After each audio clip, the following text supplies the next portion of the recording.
কেউ বলে যে কৃষ্ণ হল সাংখ্যযোগের প্রবর্তক, কেউ বলে ভক্তিযোগের, কেউ বলে জ্ঞান যোগের, কেউ কেউ এটা মনে করেন যে অষ্টাঙ্গ যোগের প্রভু হলাম আমি। কিন্তু এই যোগ আসলে কি? যোগ বিষয়টাকে বোঝা খুব একটা কঠিন নয়, কিন্তু সেই যোগকে নিজের যাপনের অংশ করে তোলা হলো অত্যন্ত কঠিন, আর তার জন্য প্রয়োজন অভ্যাস। যোগ শব্দটার অর্থ হলো যুক্ত করা, আর এটা আমি ছোটবেলায় শিখেছিলাম। যখন আমার মাখন খেতে ইচ্ছে করত আর মা মাখনের সেই হাঁড়িটা ওপরে টাঙিয়ে রাখতেন, তখন আমরা ভাবতাম যে অত দূরে পৌঁছবো কি করে। তখন আমরা যোগের বিষয়ে জানতে পারলাম, আর তখন জানতে পারলাম যে সবথেকে গুরুত্বপূর্ণ যোগ আসলে কি? সহযোগিতা, সাহায্য। আমরা সব সখারা একসাথে জড়ো হতাম, একে অপরের পিঠের ওপর উঠে দাঁড়াতাম, আর তারপর আমরা ওই মাখনের হাড়ির কাছে পৌঁছতে পারতাম, আর তারপর আমরা সবাই মিলে সেই মাখন ভাগ করে খেতাম। সহযোগিতা, এটা অত্যন্ত গুরুত্বপূর্ণ। পাণ্ডবরাও মহাভারতে এটাই করেছিলেন। ওনাদের সাথেও কেউ ছিল না, একে অপরকে সাহায্য করে ওনারা অনেক বীরদের একত্রিত করেছিলেন। তারপর অবশেষে মহাভারতের এই মহাযুদ্ধে ওনারা জয়লাভ করেছিলেন। রামায়ণে রাম এবং লক্ষ্মণের সাথে কেউ ছিল না। সহযোগিতার মাধ্যমে ওনারা ভাল্লুক আর বানর সেনাকে একত্রিত করেছিলেন, আর এই সংসারের সব থেকে প্রবল রাক্ষস রাবণকে বধ করেছিলেন। মনে রাখবেন, একসাথে মিলে যদি আপনারা কর্ম করতে শেখেন, তাহলে এই সংসারে এমন কিছুই নেই যেটা আপনি অর্জন করতে পারবেন না। আসুন আমার সাথে ভালোবেসে বলুন, রাধা রাধা। এই সংসারে প্রত্যেকটা জিনিসের নিজস্ব একটা বিশেষত্ব আছে, আর তার বিশেষত্বর জন্যই তাকে বিশেষ গুরুত্ব দেওয়া হয়। যদি কথা বলি অস্ত্রের, যেমন তরোয়াল, তরোয়াল নির্মাণ করা হয়েছে রক্ষার জন্য। কত তাড়াতাড়ি সে সামনে উপস্থিত শত্রুকে নিধন করতে পারে। এবার এই তরোয়ালের কোন গুণটা দেখা প্রয়োজন? সেটার ধার। সেই বস্তুটি নয় যার মধ্যে এই তরোয়াল রাখা হয়। সেইভাবেই যদি আমি কথা বলি বানের, তাহলে এটা প্রয়োজনীয় নয় যে সেই বান কতটা তীক্ষ্ণ, কতটা বলশালী। এটা দেখা প্রয়োজন যে তার আকারটা কেমন। সে কি বাতাস ভেদ করে নিজের লক্ষ্যে পৌঁছতে পারবে? সেটা বেশি গুরুত্বপূর্ণ। সেই জায়গাটা নয় যেখানে সেই বান রাখা হয়। ঠিক সেইভাবেই যদি আপনি কোনো মানুষেরই মূল্য বুঝতে চান, তাকে পরখ করে দেখতে চান, তাহলে তার জাতি, তার ধর্ম, তার রূপ, তার আকার, সেগুলো দেখে তাকে পরখ করতে চেষ্টা করবেন না। তাকে পরখ এই সব কিছুর ভিত্তিতে করবেন না।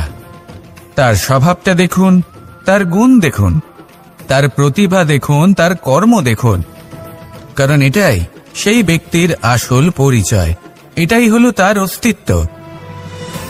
যখনই আপনি কোনো নর্তককে শ্রেষ্ঠ নৃত্য প্রদর্শন করতে দেখেন, তখন আপনি কিন্তু এটা ভাবেন না যে সে কোথা থেকে এসেছে, সে কি খায়, ওর বন্ধু বান্ধব কারা। আপনি তার নৃত্য দেখেন, ওর শিল্প দেখেন, সেটারই প্রশংসা করেন, সেটাকেই সম্মান করেন।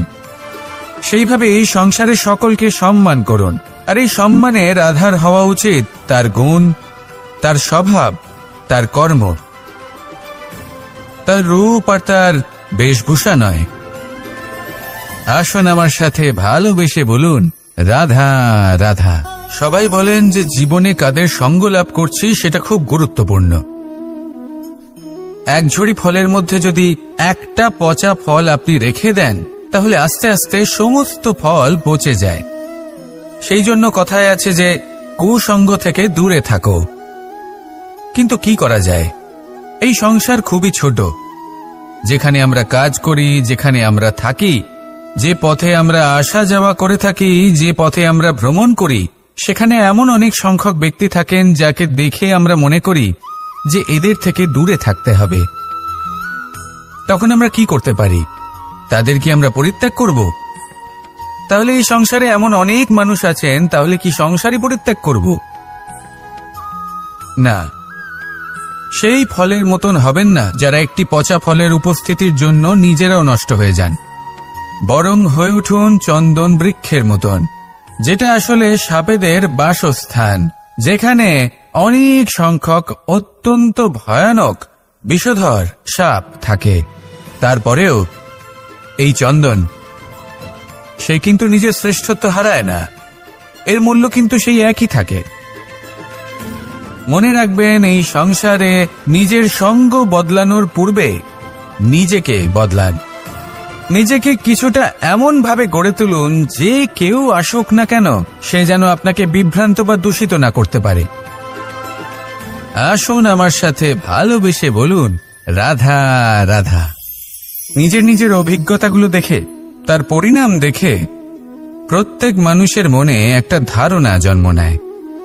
প্রজন্মের পর প্রজন্ম যখন অগ্রসর হতে থাকে, এই ধারণাগুলোই কারণ হয়ে ওঠে যা মানুষের জীবনে তার শুভর, অশুভর, লাভের, ক্ষতির এই সব কিছুর আধার হয়ে ওঠে। যেমন ধরুন, আপনি কোথাও যাচ্ছেন আর পথে বেড়াল রাস্তা পার করে গেল, সেটা অশুভ বলা হয়। কেউ হাঁচলে কাজ থামিয়ে দেওয়া হয়। বলা হয় যখন আপনি কোনো শুভ কাজ করতে যাবেন তখন মিষ্টি খেয়ে যাবেন, কাজ সফল হবে।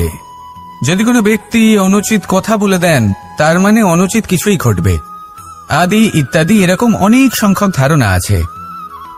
কিন্তু সবকিছু যদি এরকমই হতো, তাহলে প্রত্যেক মানুষ নিজের কথা দ্বারা নিজের বা অন্য কারোর জীবন স্বর্গতুল্য করে তুলত, নয়তো নরকে পরিণত করত। কিন্তু এরম কি আদৌ হয়? না, কারণ এই সব ধারণা, এই সব কিছু এর উৎস হলো মানুষের মন, তার মস্তিষ্ক। যখন আমরা কোনো বাক্য বা কোনো ধারণাকে একটু বেশি গুরুত্ব দিয়ে ফেলি, তার উপর একটু বেশি বিশ্বাস করে ফেলি, তখন যেটা হয়, তখন আমাদের এই ইচ্ছে শক্তি তার সঞ্চার হয় সেই বাক্যের মাধ্যমে, আর সেই জন্য সেই বাক্য আস্তে আস্তে ফলপ্রসূ হতে থাকে। এটা হলো মানুষের মনের শক্তি, তার মস্তিষ্কের শক্তি। এটা কখনো ভুলে যাবেন না। এটা প্রয়োগ করুন আর তার সদ্ব্যবহার করুন। একে প্রয়োগ করুন নিজের লক্ষ্যে পৌঁছানোর জন্য, শুভ কর্ম করার জন্য। আসুন আমার সাথে ভালোবেসে বলুন, রাধা রাধা। রামায়ণের একটা অত্যন্ত শ্রেষ্ঠ কাহিনী আছে, যেটা খুব অমূল্য শিক্ষাদান করে। দশানন যখন ধরাশায়ী হলেন এবং মৃত্যুশয্যায় শুয়েছিলেন, ওনার শেষ নিঃশ্বাস ত্যাগের সময় শ্রীরাম লক্ষ্মণকে বললেন যে, হে লক্ষ্মণ, রাবণের কাছে যাও, ওখানে যাও, ওনার থেকে কিছু জ্ঞান অর্জন করে এসো। উনি হলেন মহাজ্ঞানী, আর ওনার থেকে জ্ঞান অর্জনের এটাই শ্রেষ্ঠ সুযোগ। লক্ষ্মণ প্রথমে মানতে চাইলেন না, কিন্তু শ্রীরাম বোঝানোর পরে লক্ষ্মণ ওনার কাছে গেলেন, রাবণের মাথার কাছে গেলেন আর বললেন, দাদা বলেছেন আপনার থেকে জ্ঞান অর্জন করতে। রাবণ কিছুই বললেন না। লক্ষ্মণ বললেন, আপনি তো দেখছি খুব অহংকারী, মৃত্যুশয্যায় শুয়ে আছেন, শেষ নিঃশ্বাস ত্যাগ করতে চলেছেন, আর তাও এত অহংকার। রাবণ বললেন, নিজের দাদা রামকে ডাকো। শ্রীরাম এলেন, রাবণের পায়ের কাছে এসে দাঁড়ালেন। উনি নিজের হাত জোড় করলেন আর বললেন, হে মহাপণ্ডিত রাবণ, আপনি হলেন মহাজ্ঞানী, দয়া করে আমাদের কিছু জ্ঞান প্রদান করুন। রাবণ বিনম্র চিত্তে ওনার কথা শুনলেন, খুব বিনম্র চিত্তে ক্ষমা প্রার্থনাও করলেন, আর এই সংসার একটি অত্যন্ত শ্রেষ্ঠ জ্ঞান লাভ করল। এর দ্বারা আমরা ঠিক কি শিক্ষা লাভ করি? রাম এবং লক্ষ্মণ দুজনেই ছিলেন তেজস্বী, দুজনেই ছিলেন শ্রেষ্ঠ, ছিলেন বীর, ছিলেন বলবান। কিন্তু শ্রীরামকে মর্যাদা পুরুষোত্তম বলা হয়ে থাকে, কারণ উনি বীর ছিলেন, সাহসী ছিলেন, তার সাথে একটি অত্যন্ত গুরুত্বপূর্ণ গুণ ছিল। সেই গুণ হল বিনম্রতা। এটা খুবই শ্রেষ্ঠ একটা গুণ। যদি কেউ আপনাকে কটু কথা শোনায়, তাহলে উত্তরটা আপনি বিনম্রভাবেও দিতে পারেন। এই বিনম্রতা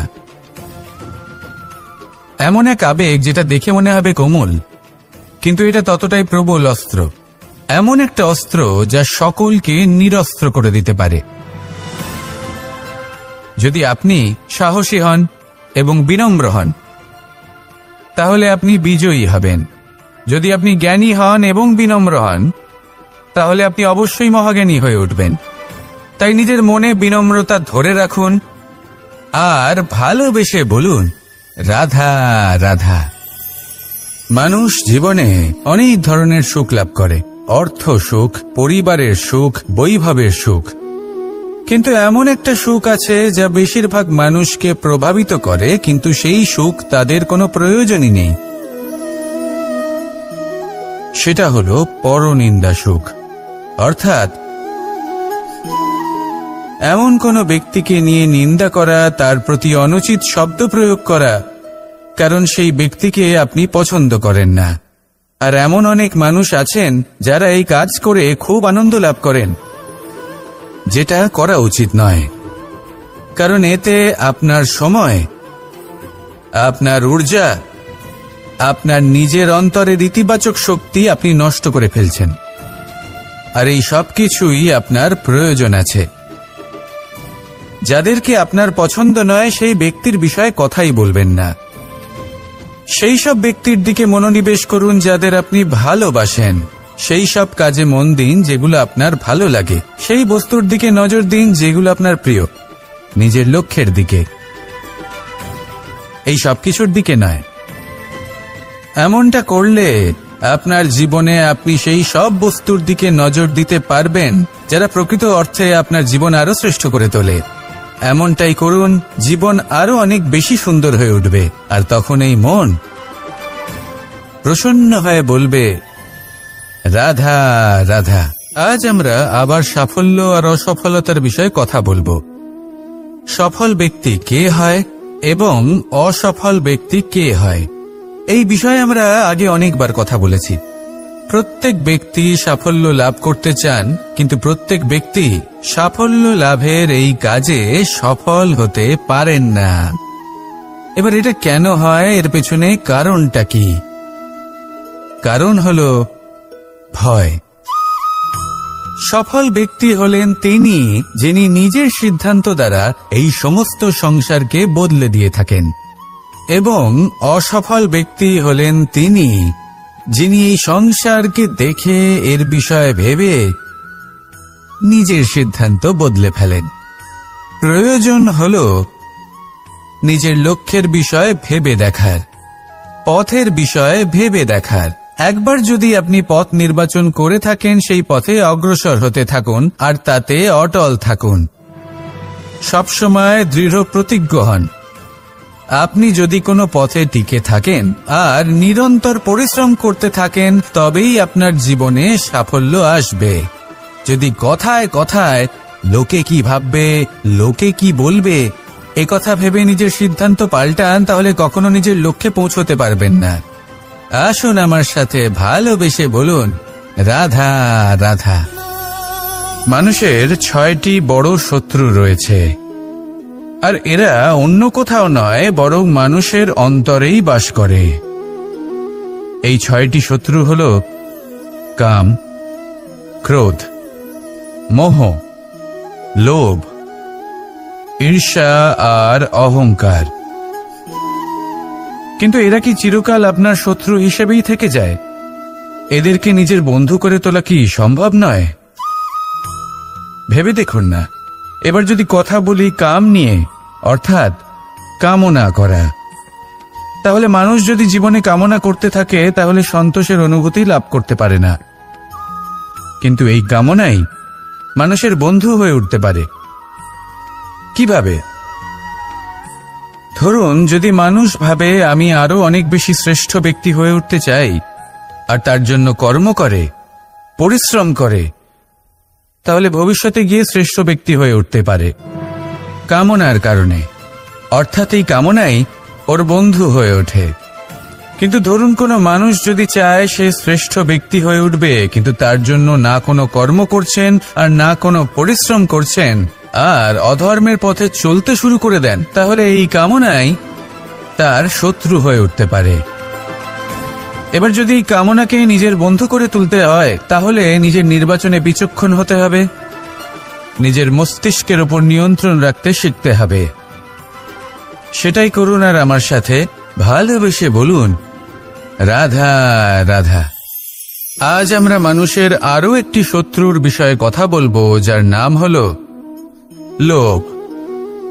যে কোনো বস্তুকে অত্যাধিক লাভ করার যে বাসনা, যতটা লাভ করেছি ততটা যথেষ্ট নয়, আমার আরো চাই, আরো চাই, একেই বলে লোভ। এবার এই লোভ আপনার জীবনে শুভ না অশুভ, আপনার মিত্র নাকি আপনার শত্রু, সেটাও নির্ভর করছে আপনার ওপর। যেমন ধরুন, কোনো ব্যক্তির অসম্ভব ধনের লোভ, সে সেটা অর্জন করছে আর সেটা সংগ্রহ করছে, আর সেটা লাভ করার জন্য সে অনৈতিক কাজ করছে। যদি এই সব হতে থাকে তাহলে লোভ কিন্তু আপনার পক্ষে অত্যন্ত ক্ষতিকারক। কিন্তু যদি সেই ব্যক্তি ধরুন ধন অর্জন করছেন, তার সাথে নীতিও পালন করছেন, আর সংগ্রহ করার পরে সেটা সংসারে ছড়িয়ে দিচ্ছেন, যদি এমনটা হয় তাহলে এই লোভ আপনার বন্ধু হয়ে উঠতে পারে। যদি আপনার সৎসঙ্গ লাভ করার, সৎকর্ম করার লোভ থাকে তাহলে আপনি কখনো একা থাকবেন না। যদি ভালোবাসা প্রদান করার লোভ থাকে, এই সংসারকে সাহায্য করার লোভ থাকে, তাহলে এই লোভ যা সংসারের শত্রু, সেটা কিন্তু আপনার সাথে পরমাত্মার মিলন ঘটাতে পারে। এবার এই লোভকে নিজের মিত্র করে তুলবেন নাকি শত্রু করে তুলবেন, সেই সিদ্ধান্ত আপনারই। আসুন আমার সাথে ভালোবেসে বলুন, রাধা রাধা। একটি সোনার মুদ্রা নিন, সেটা জলে ফেলে দিন, তারপর তুলে নিন, সেটা মাটিতে ফেলে দিন, আবার তুলে নিন, কাদায় ফেলে দিন, আবার তুলে নিয়ে হাতুড়ি দিয়ে তার উপর প্রহার করুন। তারপরেও সেই সোনার মুদ্রার মূল্য সেটাই থাকে যা আগে ছিল, তাই না? এটা হলো উদাহরণ সংসারের সেই প্রত্যেকটা জীবের জন্য, প্রত্যেকটা মানুষের জন্য। কখনো কখনো জীবনে সাফল্যের বদলে আমরা বিফলতা পাই। যতটা আশা করেছিলাম ততটা শ্রেষ্ঠ কর্ম করতে পারি না। কখনো বা আমরা ভুল করে ফেলি, কখনো আমরা অনুচিত কর্ম করে ফেলি, কখনো সংসার আমাদের বুঝতে পারে না। তার পরিণামস্বরূপ এই সংসার আমাদের নিন্দা করে, আমাদের উপেক্ষা করে, আমাদের বিষয়ে কটু কথা বলে, কখনো সামনাসামনি বা কখনো পেছনে। সংসার এমন একটা আচরণ করে যেন আমাদের সাথে কথা বলাটাই একটা বিশাল অপরাধ। এবার সেক্ষেত্রে কি করা উচিত? মনকে শান্ত করা উচিত। বেশিরভাগ ক্ষেত্রেই এমন সময় মানুষ এটা ভেবে বসে যে তার জীবনের কোনো মূল্যই নেই। তার মনে হয় যে সে এই সংসারে শুধু একটা বোঝার সমান। সে নিজেকে ঘৃণা করতে থাকে, ওর মনে হয় যে তার জীবন শূন্য। কিন্তু তা নয়। আপনি সোনার মুদ্রার মতো, যদি আপনার মধ্যে সেই গুণ থাকে, আপনি শ্রেষ্ঠ কর্ম করেন, আপনার মধ্যে সেই বিদ্যা থাকে, আপনি নিরন্তর প্রয়াস করেন, সৎকর্মের পথে এগোতে থাকেন, তাহলে আপনার নিজের যে মূল্য তৈরি হয় সেটা কোনো পরিস্থিতিতে কোনো ব্যক্তি আপনার থেকে কেড়ে নিতে পারবে না। শুধু নিজে ভেঙে পড়বেন না। এটা ভাবুন, যে সম্মান আপনি হারিয়েছেন সেটা আপনি কিভাবে ফিরে পেতে পারেন, তার জন্য কি করতে হবে। যে ধন আপনি হারিয়েছেন সেটা পেতে হবে কিভাবে, তার জন্য কি কি করতে হবে। শান্ত মনে সবটা ভেবে দেখুন, সিদ্ধান্ত নিন এবং অগ্রসর হন। আপনি এই সংসারের কাছে তেমনই হয়ে উঠবেন যেমন আপনার কর্ম হবে। যদি তা শ্রেষ্ঠ হয় সবাই তাই ভাববে। আসুন আমার সাথে ভালোবেসে বলুন, রাধা রাধা। সূর্য এই সংসারকে আলো প্রদান করে। সূর্যের মনে যদি নিজের তেজের জন্য অহংকার জন্ম নেয়, তখন তার অহংকার ভঙ্গ করে মেঘ। সূর্যের আলো পূর্ণরূপে ঢেকে দেয়। মেঘের মনে যদি নিজের গতি নিয়ে অহংবোধ জন্ম নেয়, তাহলে মেঘের অহংকার ভঙ্গ করে পর্বত। মেঘের গতি অবরুদ্ধ করে দেয়। এবার যদি পর্বত নিজের নিশ্চলতা নিয়ে অহংকার করে, তাহলে সেই অহংবোধ ভঙ্গ করে একটি মূষক। সেই বিশাল পর্বতে একটি ছিদ্র করে দেয়। এবার যদি মূষকের নিজের মনে অহংবোধ জন্ম নেয়, তাহলে জল তার অভিমান ভঙ্গ করে, সেই ছিদ্র দিয়ে প্রবেশ করে। আর যদি জলের মনে অহংবোধ জন্ম নেয়, তখন মানুষ বাঁধ নির্মাণ করে তার গতিপথ রুদ্ধ করে, জলের অহংকার ভঙ্গ করে। আর যদি মানুষের মনে অহংকার জন্ম নেয়, তখন সূর্য নিজের তাপ দ্বারা মানুষের অহংকার ভঙ্গ করে। এই সংসারে অহংকার প্রদর্শন করার কোনো প্রয়োজন নেই। আমাদের সবার মধ্যেই কিছু বিশেষ গুণ আছে, আর সবার মধ্যে কোনো না কোনো দোষও আছে। এই প্রকৃতি আমাদের কি শিক্ষা দেয়? কেউ একে অপরের সাথে লড়াই করে না, একে অপরের জন্য বাধা সৃষ্টি করে না, শুধু নিজের কর্ম করে। সূর্য নিজের প্রকাশ দ্বারা বনস্পতি এবং গাছপালাকে জন্ম দেয়। মেঘ বর্ষা সৃষ্টি করে লুপ্ত হয়ে যায়, আবার নির্মিত হয়।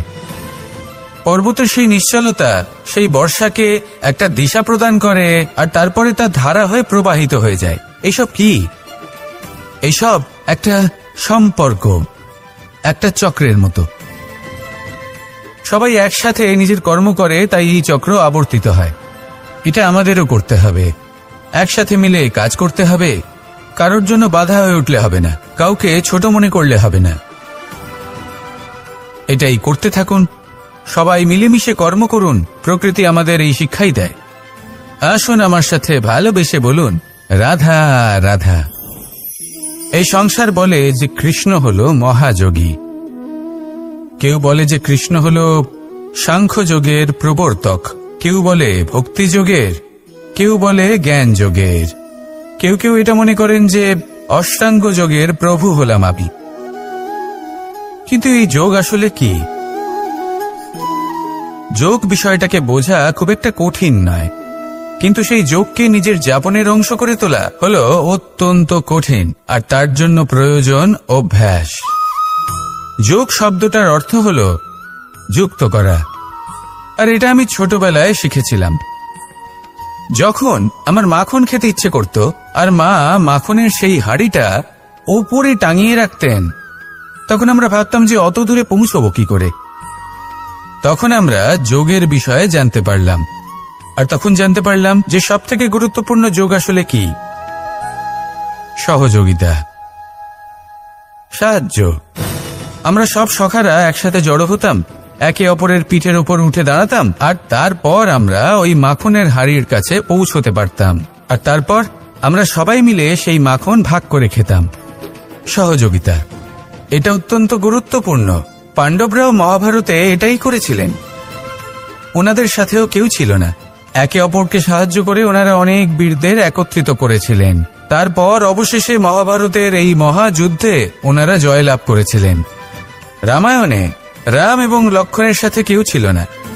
সহযোগিতার মাধ্যমে ওনারা ভাল্লুক আর বানর সেনাকে একত্রিত করেছিলেন, আর এই সংসারের সব থেকে প্রবল রাক্ষস রাবণকে বধ করেছিলেন। মনে রাখবেন, একসাথে মিলে যদি আপনারা কর্ম করতে শেখেন, তাহলে এই সংসারে এমন কিছুই নেই যেটা আপনি অর্জন করতে পারবেন না। আসুন আমার সাথে ভালোবেসে বলুন, রাধা রাধা।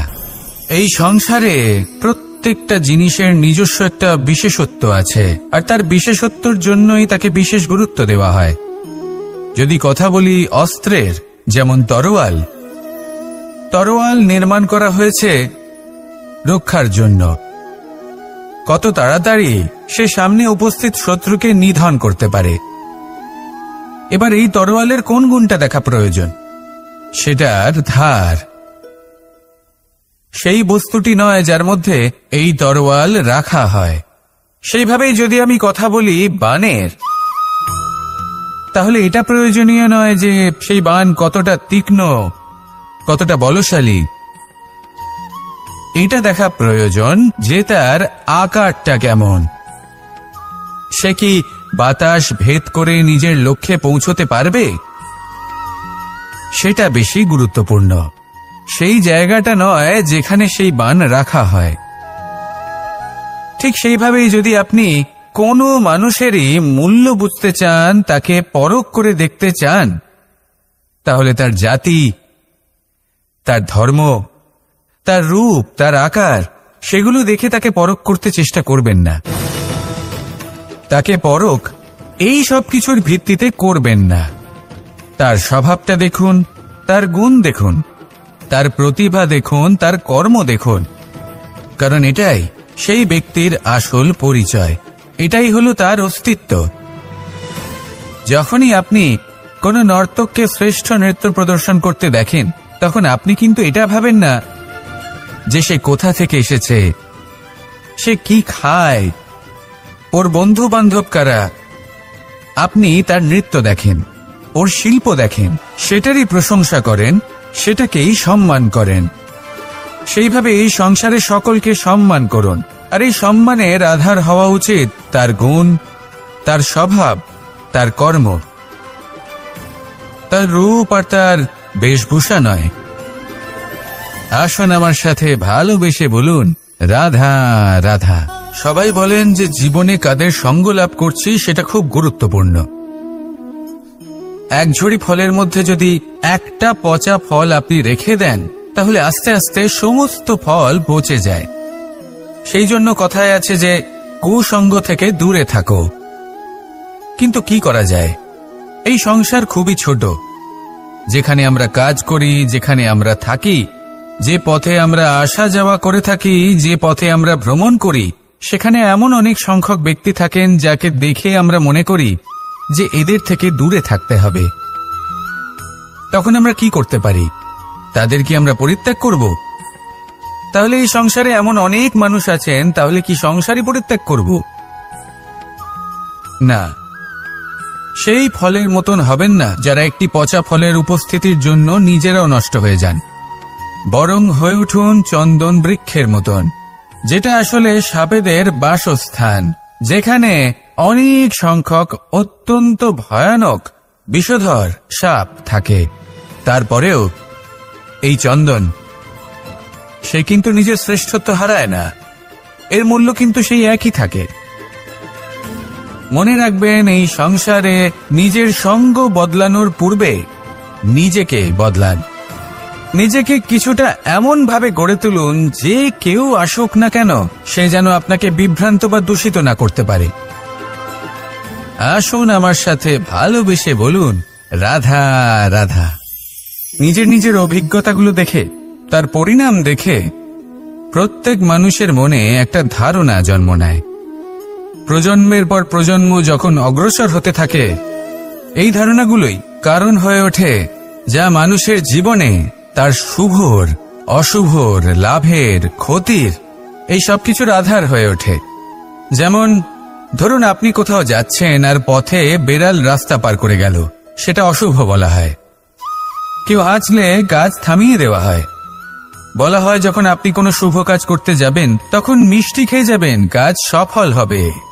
যদি কোনো ব্যক্তি অনুচিত কথা বলে দেন, তার মানে অনুচিত কিছুই ঘটবে, আদি ইত্যাদি। এরকম অনেক সংখ্যক ধারণা আছে। কিন্তু সবকিছু যদি এরকমই হতো, তাহলে প্রত্যেক মানুষ নিজের কথা দ্বারা নিজের বা অন্য কারোর জীবন স্বর্গতুল্য করে তুলত, নয়তো নরকে পরিণত করত। কিন্তু এরম কি আদৌ হয়? না। কারণ এই সব ধারণা, এই সব কিছু এর উৎস হলো মানুষের মন, তার মস্তিষ্ক। যখন আমরা কোনো বাক্য বা কোনো ধারণাকে একটু বেশি গুরুত্ব দিয়ে ফেলি, তার উপর একটু বেশি বিশ্বাস করে ফেলি, তখন যেটা হয়, তখন আমাদের এই ইচ্ছে শক্তি তার সঞ্চার হয় সেই বাক্যের মাধ্যমে। আর সেই জন্য সেই বাক্য আস্তে আস্তে ফলপ্রসূ হতে থাকে। এটা হলো মানুষের মনের শক্তি, তার মস্তিষ্কের শক্তি। এটা কখনো ভুলে যাবেন না। এটা প্রয়োগ করুন আর তার সদ্ব্যবহার করুন। একে প্রয়োগ করুন নিজের লক্ষ্যে পৌঁছানোর জন্য, শুভ কর্ম করার জন্য। আসুন আমার সাথে ভালোবেসে বলুন, রাধা রাধা। রামায়ণের একটা অত্যন্ত শ্রেষ্ঠ কাহিনী আছে, যেটা খুব অমূল্য শিক্ষাদান করে। দশানন যখন ধরাশায়ী হলেন এবং মৃত্যুশয্যায় শুয়েছিলেন, ওনার শেষ নিঃশ্বাস ত্যাগের সময় শ্রীরাম লক্ষ্মণকে বললেন যে, হে লক্ষ্মণ, রাবণের কাছে যাও, ওখানে যাও, ওনার থেকে কিছু জ্ঞান অর্জন করে এসো। উনি হলেন মহাজ্ঞানী, আর ওনার থেকে জ্ঞান অর্জনের এটাই শ্রেষ্ঠ সুযোগ। লক্ষ্মণ প্রথমে মানতে চাইলেন না, কিন্তু শ্রীরাম বোঝানোর পরে লক্ষ্মণ ওনার কাছে গেলেন, রাবণের মাথার কাছে গেলেন আর বললেন, দাদা বলেছেন আপনার থেকে জ্ঞান অর্জন করতে। রাবণ কিছুই বললেন না। লক্ষ্মণ বললেন, আপনি তো দেখছি খুব অহংকারী, মৃত্যুশয্যায় শুয়ে আছেন, শেষ নিঃশ্বাস ত্যাগ করতে চলেছেন, আর তাও এত অহংকার। রাবণ বললেন, নিজের দাদা রামকে ডাকো। শ্রীরাম এলেন, রাবণের পায়ের কাছে এসে দাঁড়ালেন। উনি নিজের হাত জোড় করলেন আর বললেন, হে মহাপণ্ডিত রাবণ, আপনি হলেন মহাজ্ঞানী, দয়া করে আমাদের কিছু জ্ঞান প্রদান করুন। রাবণ বিনম্র চিত্তে ওনার কথা শুনলেন, খুব বিনম্র চিত্তে ক্ষমা প্রার্থনাও করলেন, আর এই সংসার একটি অত্যন্ত শ্রেষ্ঠ জ্ঞান লাভ করল। এর দ্বারা আমরা ঠিক কি শিক্ষা লাভ করি? রাম এবং লক্ষ্মণ দুজনেই ছিলেন তেজস্বী, দুজনেই ছিলেন শ্রেষ্ঠ, ছিলেন বীর, ছিলেন বলবান। কিন্তু শ্রীরামকে মর্যাদা পুরুষোত্তম বলা হয়ে থাকে, কারণ উনি বীর ছিলেন, সাহসী ছিলেন। তার সাথে একটি অত্যন্ত গুরুত্বপূর্ণ গুণ ছিল, সেই গুণ হল বিনম্রতা। এটা খুবই শ্রেষ্ঠ একটা গুণ। যদি কেউ আপনাকে কটু কথা শোনায়, তাহলে উত্তরটা আপনি বিনম্রভাবেও দিতে পারেন। এই বিনম্রতা এমন এক আবেগ যেটা দেখে মনে হবে কোমল, কিন্তু এটা ততটাই প্রবল অস্ত্র, এমন একটা অস্ত্র যা সকলকে নিরস্ত্র করে দিতে পারে। যদি আপনি সাহসী হন এবং বিনম্র হন, তাহলে আপনি বিজয়ী হবেন। যদি আপনি জ্ঞানী হন এবং বিনম্র হন, তাহলে আপনি অবশ্যই মহাজ্ঞানী হয়ে উঠবেন। তাই নিজের মনে বিনম্রতা ধরে রাখুন আর ভালোবেসে বলুন, রাধা রাধা। মানুষ জীবনে অনেক ধরনের সুখ লাভ করে, অর্থ সুখ, পরিবারের সুখ, বৈভবের সুখ। কিন্তু এমন একটা সুখ আছে যা বেশিরভাগ মানুষকে প্রভাবিত করে, কিন্তু সেই সুখ তাদের কোনো প্রয়োজনই নেই। সেটা হলো পরনিন্দা সুখ। অর্থাৎ এমন কোনো ব্যক্তিকে নিয়ে নিন্দা করা, তার প্রতি অনুচিত শব্দ প্রয়োগ করা, কারণ সেই ব্যক্তিকে আপনি পছন্দ করেন না। আর এমন অনেক মানুষ আছেন যারা এই কাজ করে খুব আনন্দ লাভ করেন, যেটা করা উচিত নয়, কারণ এতে আপনার সময়, আপনার ঊর্জা, আপনার নিজের অন্তরের ইতিবাচক শক্তি আপনি নষ্ট করে ফেলছেন। আর এই সব কিছুই আপনার প্রয়োজন আছে। যাদেরকে আপনার পছন্দ নয়, সেই ব্যক্তির বিষয়ে কথাই বলবেন না। সেই সব ব্যক্তির দিকে মনোনিবেশ করুন যাদের আপনি ভালোবাসেন। সেই সব কাজে মন দিন যেগুলো আপনার ভালো লাগে। সেই বস্তুর দিকে নজর দিন যেগুলো আপনার প্রিয়, নিজের লক্ষ্যের দিকে, এই সব কিছুর দিকে নয়। এমনটা করলে আপনার জীবনে আপনি সেই সব বস্তুর দিকে নজর দিতে পারবেন যারা প্রকৃত অর্থে আপনার জীবন আরো শ্রেষ্ঠ করে তোলে। এমনটাই করুন, জীবন আরো অনেক বেশি সুন্দর হয়ে উঠবে। আর তখন এই মন প্রসন্ন হয়ে বলবে, রাধা রাধা। আজ আমরা আবার সাফল্য আর অসফলতার বিষয়ে কথা বলবো। সফল ব্যক্তি কে হয় এবং অসফল ব্যক্তি কে হয়, এই বিষয়ে আমরা আগে অনেকবার কথা বলেছি। প্রত্যেক ব্যক্তি সাফল্য লাভ করতে চান, কিন্তু প্রত্যেক ব্যক্তি সাফল্য লাভের এই কাজে সফল হতে পারেন না। এবার এটা কেন হয়, এর পেছনে কারণটা কি? কারণ হলো ভয়। সফল ব্যক্তি হলেন তিনি যিনি নিজের সিদ্ধান্ত দ্বারা এই সমস্ত সংসারকে বদলে দিয়ে থাকেন, এবং অসফল ব্যক্তি হলেন তিনি যিনি এই সংসারকে দেখে এর বিষয়ে ভেবে নিজের সিদ্ধান্ত বদলে ফেলেন। প্রয়োজন হল নিজের লক্ষ্যের বিষয়ে ভেবে দেখার, পথের বিষয়ে ভেবে দেখার। একবার যদি আপনি পথ নির্বাচন করে থাকেন, সেই পথে অগ্রসর হতে থাকুন আর তাতে অটল থাকুন। সবসময় দৃঢ় প্রতিজ্ঞ হন। আপনি যদি কোনো পথে টিকে থাকেন আর নিরন্তর পরিশ্রম করতে থাকেন, তবেই আপনার জীবনে সাফল্য আসবে। যদি কথায় কথায় লোকে কি ভাববে, লোকে কি বলবে, একথা ভেবে নিজের সিদ্ধান্ত পাল্টান, তাহলে কখনো নিজের লক্ষ্যে পৌঁছতে পারবেন না। আসুন আমার সাথে ভালোবেসে বলুন, রাধা রাধা। মানুষের 6টি বড় শত্রু রয়েছে, আর এরা অন্য কোথাও নয়, বরং মানুষের অন্তরেই বাস করে। এই 6টি শত্রু হল কাম, ক্রোধ, মোহ, লোভ, ঈর্ষা আর অহংকার। কিন্তু এরা কি চিরকাল আপনার শত্রু হিসেবেই থেকে যায়? এদেরকে নিজের বন্ধু করে তোলা কি সম্ভব নয়? ভেবে দেখুন না। এবার যদি কথা বলি কাম নিয়ে, অর্থাৎ কামনা করা, তাহলে মানুষ যদি জীবনে কামনা করতে থাকে তাহলে সন্তোষের অনুভূতি লাভ করতে পারে না। কিন্তু এই কামনাই মানুষের বন্ধু হয়ে উঠতে পারে। কিভাবে? ধরুন, যদি মানুষ ভাবে আমি আরো অনেক বেশি শ্রেষ্ঠ ব্যক্তি হয়ে উঠতে চাই, আর তার জন্য কর্ম করে, পরিশ্রম করে, তাহলে ভবিষ্যতে গিয়ে শ্রেষ্ঠ ব্যক্তি হয়ে উঠতে পারে কামনার কারণে। অর্থাৎ এই কামনাই ওর বন্ধু হয়ে ওঠে। কিন্তু ধরুন, কোনো মানুষ যদি চায় সে শ্রেষ্ঠ ব্যক্তি হয়ে উঠবে, কিন্তু তার জন্য না কোনো কর্ম করছেন আর না কোনো পরিশ্রম করছেন, আর অধর্মের পথে চলতে শুরু করে দেন, তাহলে এই কামনাই তার শত্রু হয়ে উঠতে পারে।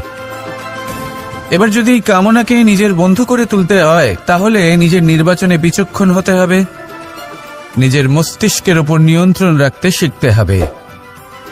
সেটাই করুন আর আমার সাথে ভালোবেসে বলুন, রাধা রাধা।